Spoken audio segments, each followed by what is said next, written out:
Hello my dear friends, thank you for watching. Hi bro, this is Nanmozhi. இன்னைக்கு நாம Preface to Lyrical Ballads அப்படின்ற William வேர்ட்ஸ்வர்த்தோட ஃபேமஸான book அதில் என்ன இருக்குது அப்படிங்கிறத பார்க்க போகிறோம். So let's dive in. Preface to Lyrical pallets அப்படின்ற இந்த புக் வில்லியம் வேர்ட்ஸ்வர்த் எதுக்காக எழுதினார் அப்படின்னா, இவர் லிரிக்கல் பேலட்ஸ் அப்படின்ற ஒரு பொயட்ரி கலெக்ஷன் எழுதினார். அதில் ஒரு நியூ ஃபார்ம் ஆஃப் பொயட்ரி கொண்டு வந்தார். எதுக்கு ஆப்போசிட்டாக இருந்துச்சு அப்படின்னா, நியூ கிளாசிக்கல் பொயட்ரிக்கு ஆப்போசிட்டாக இருந்துச்சு.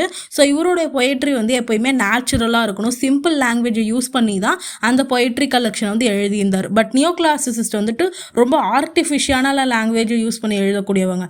ஸோ அவங்க பொயட்ரியிலேருந்து இவங்க பொயட்ரி வேர்ட்ஸ்வர்த்தோட பொயட்ரி எவ்வளோ டிஃப்ரெண்ட்டாக இருக்குது அப்படின்னு சொல்லி ஒரு ப்ரிஃபேஸாக ஒரு இன்ட்ரடக்ஷன் பார்ட்டை எழுதுறது தான் preface to Lyrical Ballads. Lyrical பேலட்ஸில் இருக்கிற போயம் கலெக்ஷன்ஸ் எவ்வளோ யூனிக்கானது அப்படின்னு சொல்லிட்டு எடுத்து காட்டுறதுக்கு தான் வேர்ட்ஸ்வர்த் இந்த ஒர்க்கை எழுதினார், preface to Lyrical pallets. So இது பப்ளிஷ் பண்ணதுக்கு அப்புறமா கிரிட்டிசிசமில் ஒரு பெரிய டிஃப்ரென்ஸே ஏற்பட்டுச்சு, ஒரு ட்விஸ்ட்னு கூட சொல்லலாம், birth of romantic criticism. So இந்த preface to Lyrical Ballads 1798 publish ஆயிருக்கு. அதுக்கப்புறம் வேர்ட்ஸ்வர்த் நிறைய வாட்டி எடிட் பண்ணியிருக்காரு. ஃபைனல் எடிஷன் எப்போ வந்திருக்கு அப்படின்னா 1802 ஃபைனல் எடிஷன் பண்ணியிருக்காங்க. ஸோ இந்த ப்ரிஃபேஸ் அப்படின்ற இந்த புக்கில் ஒரு கிரிட்டிக்கல் ஸ்டேட்மெண்ட் கொடுக்குறாரு. என்ன சொல்கிறாரு அப்படின்னா, வேர்ட்ஸ்வர்த் பொயட்ரியை ஃப்ரீ பண்ணணும்னு நினைக்கிறாரு. ஆர்டிஃபிஷியல் ஸ்டைலு, அதுக்கப்புறம் அதில் ஆர்னமெண்டல் லாங்குவேஜ்லாம் இருந்து அந்த பொயட்ரி அப்படிங்கிறத சிம்பிள் லாங்குவேஜ், அதுக்கப்புறம் life of a common people அவங்கள பற்றி மட்டும்தான் பேசுகிறதா இருக்கணும் ஒரு பொயட்ரி அப்படின்னு சொல்கிறாரு. ஸோ இதுதான் சின்னதாக ப்ரிஃபேஸ் டு லிரிக்கல் பேலட்ஸில் சொல்லியிருக்காங்க.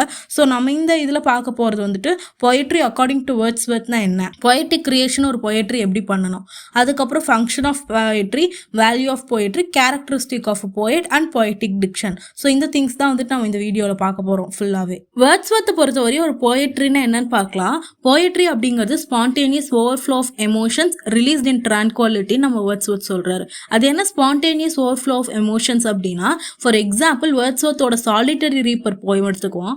அதில் ஒரு மலையோரமாக நடந்து போய்கிட்டு இருக்கும்போது அங்கே வயலில் ஒரு ஸ்காட்லாண்டு ஒரு பொண்ணு பாட்டு பாடிட்டு இருப்பாங்க, ஒரு சோகமான ஒரு டோனில் பாட்டு பாடிட்டு இருப்பாங்க. பட் இவருக்கு ஸ்காட்டிஷ் லாங்குவேஜ் தெரியாது. பட் அவங்க பாடுற ரித்தமாக மட்டும் இவர் கேட்பாரு. இவர் ரொம்ப அந்த பாட்டில் திளைத்து போயிருப்பாரு. அப்போ என்ன பண்ணுவார் அப்படின்னா, திரும்ப வீட்டுக்கு அந்த பாட்டை ரிவைண்ட் பண்ணி பார்த்து என்ன பண்ணுறாரு அப்படின்னா, அவருக்கு ஒரு சோகமான ஒரு எமோஷன் அந்த பாட்டில் இருந்து கிடைச்சிருக்கு. ஸோ அந்த எமோஷனை வச்சுக்கிட்டு அவர் என்ன எக்ஸ்பீரியன்ஸ் பண்ணார் அந்த இடத்துல, அந்த உமன் எப்படி பாடினாங்க அந்த வயல்வெளியில் அப்படின்றத நினச்சிக்கிட்டே திரும்ப ரீகலெக்ட் பண்ணி அதை அழகாக ஒரு பொயட்ரியை கம்போஸ் பண்ணுறது தான் சாலிட்டரி ரீப்பர். அதே எக்ஸ்பீரியன்ஸ் தான் பற்றி பேசியிருப்பார். பட் அந்த போயட்டுக்கு அந்த அம்மா என்ன பாடினாங்க அப்படிங்கிறது தெரியாது. பட் அந்த உமன் பாடினது அந்த ஸ்டைலு, அப்புறம் அந்த சேட் டோன் நல்லா இருந்துச்சுன்னு சொல்லி சாலிட்டரி ரீப்பர் போயமில் பேசியிருப்பாரு. ஸோ இதுதான் ஸ்பான்டேனியஸ் ஓவர்ஃப்ளோ ஆஃப் எமோஷன்ஸ். அவருக்கு அந்த இடத்துல அவர் என்ன ஃபீல் பண்ணாரோ அதை அந்த பொயட்ரியில் திரும்ப ஃப்ளோ பண்ணியிருக்காரு. எப்போ அப்படின்னா, தனிமையில் திரும்ப போய் அந்த இன்சிடென்ட் முடிஞ்சதுக்கப்புறமா வீட்டுக்கு போய் தனியாக உட்காந்து அவர் அந்த எமோஷன்ஸ் அண்ட் பவர்ஃபுல் ஃபீலிங்ஸை திரும்ப ரீகலெக்ட் பண்ணுறாரு. அது ரீகலெக்ட் பண்ணுறது மூலமாக அவர் ஒரு பொயட்ரியை கம்போஸ் பண்ணுறாரு. இதுதான் spontaneous overflow of emotions recollected in ட்ராங்குவாலிட்டின்னு சொல்கிறாங்க. ஸோ இந்த ஸ்பான்டேனியஸ் எக்ஸ்பிரஷன் ஒரு பொயட்ரியில் ரொம்ப இம்பார்ட்டன்ட்னு சொல்கிறாரு. வேர்ட்ஸ்வர்த் பொறுத்தவரை ஒரு பொயட்ரியில் நீ பொயட்ரியை தாட்ஸ் அண்ட் கேரக்டர்ஸோட எழுதலைனாலும் கூட பரவாயில்ல, பட் எமோஷன் அண்ட் ஃபீலிங்ஸோட கண்டிப்பாக எழுதியிருக்கணும். ஒரு பொயட்ரி எழுதுறதுக்கு எமோஷன் அண்ட் ஃபீலிங்ஸ் தான் ரா மெட்டீரியல்னு சொல்கிறாரு. இது நியோ கிளாசிசிஸ்ட்டுக்கு நேர் ஆப்போசிட். நியோ கிளாசிஸ்ட் என்ன சொல்கிறாங்க அப்படின்னா, ஒரு பொயட்ரி அப்படிங்கிறது லாங்குவேஜ் ரொம்ப ஸ்டைலிஷாக இருக்கணும், அதே மாதிரி ரேஷ்னல் தாட்ஸை வச்சு மட்டும்தான் எழுதணும். ஒரு பொயட்ரி அப்படிங்கிறது எமோஷன் அண்ட் ஃபீலிங்ஸை கலந்து எழுதக்கூடாதுன்னு சொன்னாங்க. பட் இதுக்கு டைரக்டாக ஆப்போசிட்டாக இருக்குது. ஸோ ஒரு போயட் ஒரு பொயட்ரி எழுதுகிற அவங்க போய் ஒரு தனிமையில பீஸ்ல உட்காந்து ஒரு செரனிட்டின்ற ஒரு ஸ்டேட்ல உட்காந்து என்ன பண்ணுவாங்க அப்படின்னா, அவங்க எமோஷன்ஸை ரீகலெக்ட் பண்ணி பார்ப்பாங்க. அவங்க எமோஷன்ஸ் எவ்வளோ அவங்க சோகமா ஃபீல் பண்ணாங்க இல்லை சந்தோஷமா ஃபீல் பண்ணாங்கன்னு சொல்லி நினைச்சு பார்த்து அதை திரும்ப ரீகலெக்ட் பண்ண அவங்களுக்கு நிறைய எக்ஸ்பீரியன்சஸ் கிடைக்கும். ஸோ கரெக்டாக அவங்க எமோஷன்ஸ் எல்லாம் ஆர்டர் பண்ணி அதுக்கப்புறம் தான் ஒரு பொயட்ரியை கம்போஸ் பண்ணுவாங்க. இதுதான் வேர்ட்ஸ்வர்த் பொயட்ரி பத்தி சொல்றாரு. ஸோ ஒரு பொயட்ரி அப்படிங்கிறது ஒரு மனுஷனோட சோலை வந்து எலிவேட் பண்ணக்கூடியதாக இருக்கணும்னு சொல்லுவார். ஸோ அரிஸ்டாட்டிலை பொறுத்தவரை ஒரு போயட்ரியில் தீம் அண்ட் சப்ஜெக்ட் ரொம்ப இம்பார்ட்டன்ட். பட் வேர்ட்ஸ்வர்த்தை பொறுத்தவரை எமோஷன் அண்ட் ஃபீலிங்ஸ் மட்டும்தான் இம்பார்ட்டன்ட்னு சொல்கிறாரு. ஸோ அடுத்தது வந்துட்டு வேர்ட்ஸ்வர்த் வந்துட்டு எப்படி ஒரு போயட்ரியை வந்துட்டு கிரியேட் பண்ணாருன்னு பார்ப்போம். அவர் வந்துட்டு மொத்தம் 4 ஸ்டேஜஸ் சொல்கிறாரு. ஒன்று அப்சர்வேஷன், இன்னொன்று ரீகலெக்ஷன், இன்னொன்று ஃபில்டரிங் அண்ட் கம்போசிங். இந்த ப்ராசஸ் ஆஃப் பொயட்டிக் கிரியேஷனுக்கு வந்துட்டு மொத்தம் 4 ஸ்டேஜஸ் இருக்குன்னு சொல்கிறேன்ல. ஸோ சாலிட்டரி ரீப்பர் எக்ஸாம்பிளே பார்க்கலாம். ஃபர்ஸ்ட் வந்துட்டு சாலிட்டரி ரீப்பரில் நம்ம வேர்ட்ஸ்வர்த் வந்து என்ன பண்ணுறாரு அப்படின்னா, ஹில் ஓடமாக நடந்து போயிட்டு இருக்கோம் வந்து ஸ்காட்டிஷ் உமனை வந்து பார்க்குறாரு. அவங்க வந்து அறுவடை பண்ணிக்கிட்டு இருக்காங்க. அறுவடை பண்ணிட்டு இருக்கப்போ டயர்ட்னஸ் தெரியக்கூடாதுன்னு சொல்லி பாட்டு பாடிட்டு இருக்காங்க. அந்த பாட்டு வந்துட்டு ரொம்ப சோகமான டோனில் இருக்குது. வேர்ட்ஸ்வர்த்துக்கு வந்துட்டு ஸ்காட்டிஷ் லாங்குவேஜ் தெரியலனாலும் அவர் வந்துட்டு அந்த பாட்டை வந்து கேட்குறாரு. அப்படி கேட்கும்போது அவங்க சோகமான டோனில் வந்து பாடுறாங்கன்னு மட்டும் தெரியுது. பட் வந்து அந்த பாட்டு ஏதோ இவர் வந்து பாதிப்படைய செய்யுது. இவருக்கு வந்துட்டு ஒரு சேட் எமோஷன் வந்து கிரியேட் ஆகுது. ஸோ இதுதான் வந்துட்டு ஃபர்ஸ்ட் ஸ்டேஜ் அப்சர்வேஷனை முடிச்சுட்டு அவர் அந்த சூழ்நிலையிலேருந்து வீட்டுக்கு வந்துடுறாரு. வீட்டுக்கு வந்ததுக்கப்புறமா தனிமையில் உட்காந்து ரீகலெக்ட் பண்ணி பார்க்குறாரு. அவங்க வந்து அந்த உமனை பார்த்தது, அந்த உமன் வந்துட்டு பாடுற சாங் வந்துட்டு அர்த்தம் புரியலனாலும் வந்து அவர் அந்த சேடான எமோஷனை கேட்டது எல்லாத்தையுமே ரீகலெக்ட் பண்ணுறாரு. ரீகலெக்ட் பண்ணதுக்கப்புறமா என்ன பண்ணுறாரு அப்படின்னா, அவருக்கு தேவையான அந்த பொயட்ரி எழுதுறதுக்கு தேவையான எமோஷன்ஸை மட்டும் எக்ஸ்பீரியன்ஸஸை மட்டும் வந்து ஃபில்டர் பண்ணி எடுத்துக்கிறாரு மைண்டில். அப்படி ஃபில்டர் பண்ணி எடுத்ததுக்கு அப்புறமா ப்ராப்பரான அந்த எமோஷன்ஸு வேர்ட்ஸ் எல்லாம் ஆர்கனைஸ் பண்ணி ஒரு பொயட்ரியை கம்போஸ் பண்ணுறாரு. இதுதான் வந்துட்டு அக்கார்டிங் டு வேர்ட்ஸ்வர்த் ஒரு பொயட்ரி வந்து கம்போஸ் பண்ணி ஆகணும் அப்படின்னு சொல்கிறாங்க. ஸோ இந்த மாதிரி வந்துட்டு ஒரு பொயட்ரி வந்து கம்போஸ் பண்ணாங்க அப்படின்னா ஒரு போயட் ரீடருக்கு என்ன சொல்லணும்னு நினைக்கிறாங்களோ தெளிவாக சொல்லிடுவாங்க. ஸோ ரீடர் வந்துட்டு அந்த போயட்ரியோட கனெக்டடாக இருப்பாங்க. அவங்களால ஈஸியாக ஒரு பொயட்ரி அண்டர்ஸ்டாண்ட் பண்ணிக்க முடியும் அப்படின்னு சொல்லிட்டு வேர்ட்ஸ்வர்த் சொல்கிறாரு. ஸோ வேர்ட்ஸ்வர்த் வந்துட்டு அதுக்கப்புறமா ஃபங்க்ஷன் ஆஃப் பொயட்ரியை பற்றி பேசுகிறாரு. ஃபங்க்ஷன் ஆஃப் பொயட்ரியில் ரொம்ப இம்பார்ட்டண்ட்டான திங் என்ன அப்படின்னா, ஒரு பொயட்ரி அப்படிங்கிறது டீச்சும் பண்ணணும், அதே மாதிரி டிலைட்டும் பண்ணணும். அந்த பொயட்ரி வந்துட்டு இன்ஸ்டண்ட்டாக ப்ளஷர் கொடுக்கறதோட அது வந்துட்டு டீச் பண்ணுறது ரொம்ப இம்பார்ட்டண்ட். ஸோ இந்த ஃபிலாசபி வந்துட்டு எதோட சேரும் அப்படின்னா, ஆர்ட் ஃபார் லைஃப் சேக் அப்படின்ற இந்த கொட்டேஷனோட சேரும். ஆர்ட் ஃபார் லைஃப் சேக்கை பொறுத்தவரையும் வந்துட்டு ஒரு ஒர்க், ஒரு நாவலாக இருந்தாலும் சரி, ஒரு பொயட்ரியாக இருந்தாலும் சரி, கண்டிப்பாக ப்ளஷரோடு சேர்த்து அது ஒரு மாரல் வேல்யூ கொடுக்கணும். அதே மாதிரி ஃபிலாசபிக்கல் ஐடியாஸ் வந்துட்டு ரீடரோட எம்பத்தைஸ் பண்ணக்கூடியதாக இருக்கணும். நம்ம சாலிட்டரி ரீப்பர் போயம் படித்து பார்த்தீங்கனாலே தெரியும். அந்த அம்மா வந்துட்டு ரொம்ப சோகமாக வந்துட்டு பாடிட்டு இருப்பாங்க. ஸ்காட்டிஷ் உமன் அந்த அறுவடையில் வந்துட்டு சிக்கலை வச்சுட்டு ரொம்ப சோகமாக அறுவடை பண்ணிட்டு இருப்பாங்க. அவங்களுக்கு வந்து அப்படி அவங்க லைஃப்பில் வந்துட்டு என்னதான் சோகம் இருக்கும் அப்படின்னு சொல்லிட்டு ரீடர்ஸை யோசிக்க வைக்கிற அளவுக்கு இருக்கும். ஸோ ரீடர்ஸை கூட வந்துட்டு எம்பத்தைஸ் பண்ணுற அளவுக்கு வந்து போயட்ரி எழுதணும். ஸோ அந்த போயட்ரி அப்படிங்கிறத ஒன்று டீச் பண்ணணும், அதே மாதிரி டிலைட்டும் பண்ணணும். 2 இது ஃபங்க்ஷனையும் பண்ணாங்க ஒரு போயட்ரி வந்து சக்ஸஸ்ஃபுல்லான போயட்ரி அப்படின்னு சொல்லிட்டு வேர்ட்ஸ்வர்த் சொல்கிறாரு. ஒரு போயட்ரி அதே மாதிரி ஜென்ரலான ட்ரூத்தை சொல்லணும். ஒரு போயட்ரி அப்படிங்கிறது நார்மல் லைஃப் ஆஃப் பீப்புளை வந்து பேசக்கூடியதாக இருக்கணும். இப்படி நார்மல் லைஃப் ஆஃப் பீப்புளை வந்து பேசக்கூடிய போயட்ரியாகவும் சப்ஜெக்ட் வந்துட்டு நார்மல் லைஃப் ஆஃப் பீப்புளாக இருந்தாலும் அதே மாதிரி ட்ரூத்தை பற்றி பேசுச்சு அப்படின்னா அந்த போயட்ரி அப்படிங்கிறது யூனிவர்சலாக இருக்கும் அப்படின்னு சொல்லிட்டு ஃபங்க்ஷன் ஆஃப் போயட்ரியில் வந்து வேர்ட்ஸ்வர்த் சொல்கிறாரு. அதே மாதிரி ஒரு போயட்ரி அப்படிங்கிறது breath and finer spirit of all knowledge அப்படிங்கிறது அவரோட கொட்டேஷனாக இருக்குது. ஒரு பொயட்ரி அப்படிங்கிறது வந்துட்டு ஒரு மூச்சு காற்று மாதிரி. அது வந்துட்டு அந்த பொயட்ரிக்குள்ளே வந்துட்டு எல்லா நாலேஜுமே அடங்கியிருக்கும். அதே மாதிரி அந்த பொயட்ரி அப்படிங்கிறது impression of the poet. So போயட்டுக்கு வந்து என்ன இம்ப்ரெஷன் ஏற்பட்டுச்சோ அதை தான் பொயட்ரி மூலமாக வந்துட்டு போயட் வந்து எக்ஸ்ப்ரெஸ் பண்ணுவார். அதை தான் வந்து பொயட்ரியில் வந்து எல்லா ரீடர்ஸும் படிக்கிறாங்க அப்படிங்கிறது வேர்ட்ஸ்வர்த்தோட பாயிண்ட் ஆஃப் வியூவாக இருக்குது. அடுத்தது வந்து நம்ம பார்க்க போகிறது value of poetry.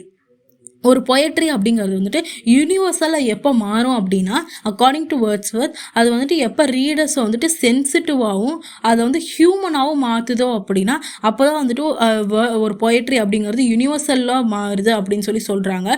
So sensitive and ஹியூமனாக எப்படி மாற்றுது அப்படின்னா, இப்போ வேர்ட்ஸ்வர்த் இருந்த ஏஜில் வந்துட்டு இண்டஸ்ட்ரியலைசேஷன் ரொம்ப அதிகமாக இருந்துச்சு. மக்கள் எல்லாமே மெக்கானிக்கலாக மாறிட்டு இருந்தாங்க. ஹியூமனிட்டி அப்படிங்கிறது ரொம்ப கொஞ்சமாக குறைஞ்சிக்கிட்டே வந்துச்சு. ஸோ அக்கார்டிங் டு வேர்ட்ஸ்வர்த் வந்து ஒரு பொயட்ரி அப்படிங்கிறது வந்துட்டு ஹியூமனிட்டியை வந்துட்டு எம்ஃபசைஸ் பண்ணக்கூடியதாக இருக்கணும். ரீடர்ஸை வந்துட்டு சென்சிட்டிவாக மாற்றணும்னு சொல்கிறாரு. அதே மாதிரி போயட்ரி அப்படிங்கிறது ப்ளஷரை மட்டும் கொடுக்காம ஃபிலாசபிக்கல் ஐடியாஸையும் கொடுக்கணும். அந்த போயட்ரி அப்படிங்கிறது மேன்கைண்டை வந்துட்டு ரிஃபைன் பண்ணி ரீஜெனரேட் பண்ணக்கூடியதாகவும் இருக்கணும்னு சொல்கிறாரு. வேர்ட்ஸ்வர்த்தை பொறுத்தவரை ஒரு போயட்ரி அப்படிங்கிறது போயட்ரி நம்ம படித்தோம் அப்படின்னா அதில் வந்துட்டு இமேஜ் நேச்சரோட இமேஜையும் நம்மளால் பார்க்க முடியும், மேனோடைய இமேஜையும் பார்க்க முடியும். ஒரு ஹியூமன் நாலேஜ் அது வந்துட்டு fruit and flower of human knowledge. Poetry அப்படிங்கிறது ஃப்ரூட்டும் ஃப்ளவர் ஆஃப் ஹியூமன் நாலேஜ் அப்படின்னு சொல்கிறாரு. ஒரு போயட்ரி ஒரு குட் போயட்ரி அப்படிங்கிறது சோஷியல் ரெஸ்பான்சிபிலிட்டியோடு இருக்கணும். அது என்ன சோஷியல் ரெஸ்பான்சிபிலிட்டியோடு இருக்கணும் அப்படின்னா ஹியூமன் கல்ச்சருக்கு ப்ரொமோட் பண்ணக்கூடியது ஒன்றா இருக்கணும். ஒரு போயட்ரியை படித்தோம் அப்படின்னா அந்த ரீடர் வந்துட்டு சென்சிட்டிவாக ஃபீல் பண்ணணும். அதே மாதிரி அவங்க கல்ச்சரை வந்துட்டு ப்ரொமோட் பண்ணி ஸ்ட்ரென்தன் பண்ணக்கூடியதாக இருக்கணும். இதுதான் வந்துட்டு குட் போயட்ரிக்கு வந்துட்டு இருக்கிற சோஷியல் ரெஸ்பான்சிபிலிட்டின்னு சொல்கிறாரு. அடுத்தது வந்துட்டு ஒரு போயட் எப்படி இருக்கணுங்கிறத பற்றி பேசுகிறாரு. ஒரு குட் போயட்டுக்கு வந்துட்டு என்ன கேரக்டரிஸ்டிக்ஸ்லாம் இருக்கணும்னு சொல்கிறாரு.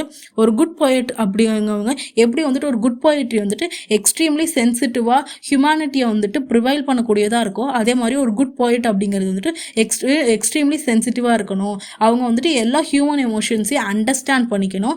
எல்லா ஹியூமன் எமோஷன்ஸையும் அண்டர்ஸ்டாண்ட் பண்ணிக்கிட்டாங்க அப்படின்னா அவங்க வந்துட்டு ஈஸியாக ரீடர்ஸை வந்துட்டு எம்பத்தைஸ் பண்ண முடியும். அதே மாதிரி அவங்களோட போயமும் வந்துட்டு ரீடர்ஸ்க்கு வந்துட்டு சிம்பத்தி கிரியேட் பண்ணக்கூடியதாக இருக்கணும். அவங்க வந்துட்டு ஏதாவது அவங்க எமோஷன்ஸ் மூலமாக வந்துட்டு ஏதாவது ஒரு ட்ரூத்தை வந்து ரீடர்ஸ்க்கு வந்து கொடுக்கணும் அப்படின்னு சொல்கிறாரு. According to a good poet, a man speaking to மென். ஒரு மனுஷன் நிறைய மனுஷங்களோட போயட்ரி மூலமாக பேசுகிறான். ஸோ அதுதான் வந்துட்டு proper definition of a good poet அப்படி அக்கார்டிங் டு வேர்ட்ஸ். இந்த கொட்டேஷன் ரொம்ப important. A man speaking to men. Man speaking to மென்னா என்ன அப்படின்னா ஒரு போயட்ரி மூலமாக அவர் சொல்ல வர நினைக்கிற இம்ப்ரெஷனாக ஒரு ட்ரூத்தை வந்துட்டு அவர் போயட்ரி மூலமாக சொல்கிறாரு. ஸோ அதுதான் வந்துட்டு மேன் ஸ்பீக்கிங் டு மென். ஒரு அஸ் அ குட் போயட்டாக ஒரு மனுஷன் வந்துட்டு ரீடரை வந்துட்டு அப்லிஃப்ட் பண்ணக்கூடியதாக இருக்கணும். அதே மாதிரி சொசைட்டிக்கு வந்துட்டு ஏதாவது ஒன்று ஒரு மாரல் வேல்யூ கற்றுத்தரக்கூடியதாக இருக்கணும். ஹியூமன் பீயிங்ஸை வந்துட்டு அதே சமயத்தை என்லைட்மெண்ட்டும் பண்ணணும். இதுதான் வந்துட்டு குட் போயட்ரிக்கான கேரக்டரிஸ்டிக்ஸ். அதே மாதிரி அவர் என்ன சொல்கிறார் அப்படின்னா a poet is not according to him I am nothing if not a teacher. So good poet அப்படிங்கிறவங்க வந்துட்டு டீச்சும் பண்ணணும். டீச்சராகவும் வந்துட்டு வேலை பார்க்கணும். போயட்டாக மட்டும் இருக்காமல் அப்படின்னு சொல்கிறாரு. அதே குட் போயட்டுக்கு வந்துட்டு ஆர்டினரி திங்ஸை வந்துட்டு எக்ஸ்ட்ராடினரியாக காட்டக்கூட கேப்பபிலிட்டி இருக்கணும். ஸோ டேஃபடில்ஸ் அப்படின்ற பூக்களை பற்றி வேர்ட்ஸ்வொர்த் வந்து அழகாக வர்ணிச்சிருப்பாரு. ஒரு டேஃபடில்ஸ் பூக்கள் வந்துட்டு சாதாரண பூக்கள் தான், பட் வந்துட்டு அது வந்து அவ்வளோ அழகாக வர்ணனை பண்ணி நம்மளே வந்துட்டு அந்த டாஃபடில்ஸ் பூக்கை பார்க்கணும் அப்படின்ற ஆர்வத்தை தூண்டுற அளவுக்கு வந்துட்டு அவர் எக்ஸ்ட்ராடினரியாக அவரோட இமேஜினேஷன்லாம் யூஸ் பண்ணி இது பண்ணியிருப்பார். ஸோ ஒரு குட் போயட்டுங்கிறவங்களுக்கு ஒரு சின்ன விஷயமா இருந்தாலும் கூட அது அவங்க இமேஜினேஷன் தெரிஞ்சது எக்ஸ்ட்ராடினரியாக மாற்ற தெரியணும். ஆர்டினரி திங்ஸை எக்ஸ்ட்ராடினரி திங்ஸாக காமிக்க தெரியணும் அப்படிங்கிறது தான் வந்துட்டு வேர்ட்ஸ்வர்த்தோடைய கருத்து. ஒரு குட் போயட்டாக இருக்கணுங்க. அடுத்தது வந்துட்டு நம்ம பார்க்க போகிறது பொயட்டிக் டிக்ஷன். பொயட்டிக் டிக்ஷன் அப்படின்னா ஒரு பொயட்ரியில் எப்படி வந்து லாங்குவேஜ் யூஸ் பண்ணி எழுதணும். பொயட்டிக் லாங்குவேஜ் தான் வந்துட்டு பொயட்டிக் டிக்ஷன் சொல்லுவாங்க.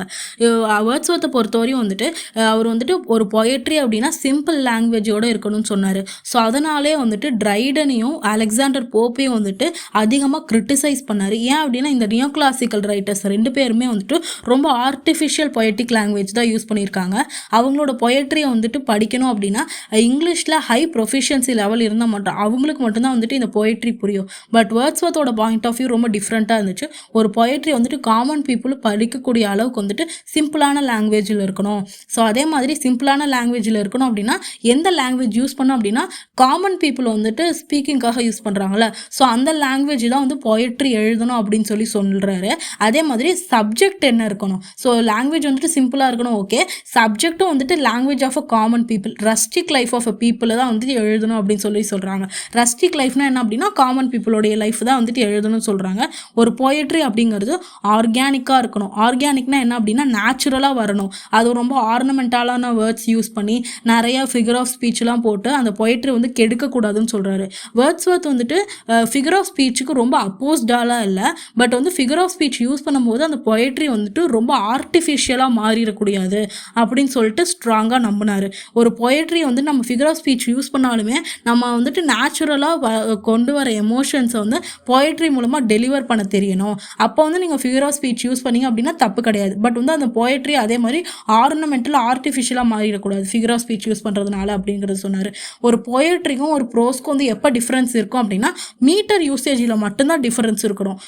ஏன் அப்படின்னா இப்போ ப்ரோஸு பொயட்ரி வந்து சிம்பிள் லாங்குவேஜ் ரெண்டுமே வந்து சிம்பிள் லாங்குவேஜில் இருந்தால் அப்படின்னா என்ன டிஃப்ரென்ஸ் இருக்கும், மீட்டரில் மட்டும்தான் டிஃப்ரென்ஸ் இருக்கும். ஸோ பொயட்டிக் டிக்ஷனை வந்துட்டு இவர் ஸ்ட்ராங்காக எதை நம்பினார் அப்படின்னா மீட்டர் வந்துட்டு ரொம்ப இம்பார்ட்டன்ட்டு. ஸோ மீட்டருக்கு வந்துட்டு இம்பார்ட்டன்ஸ் கொடுத்தாரு.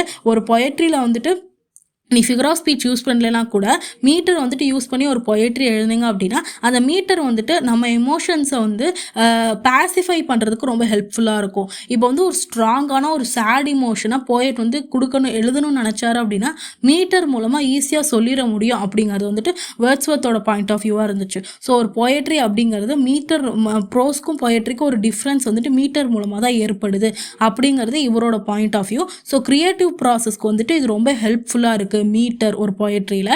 அதே மாதிரி அந்த மீட்டர் வந்து கிரியேட்டிவ் ப்ராசஸ்க்கு ஹெல்ப்ஃபுல்லாக இல்லாமல் அது வந்துட்டு ஒரு டிலைட்மெண்ட்டும் வந்துட்டு ரீடர்ஸ்க்கு வந்துட்டு கொடுக்குது அப்படிங்கிறது இவரோட பாயிண்ட் ஆஃப் வியூவாக இருக்குது. ஸோ இதுதான் வந்துட்டு இந்த வீடியோவில் நம்ம கவர் பண்ணியிருக்கோம். I hope you like this video. Please share it with your friends and subscribe to ஹைப்ரோ. Bye.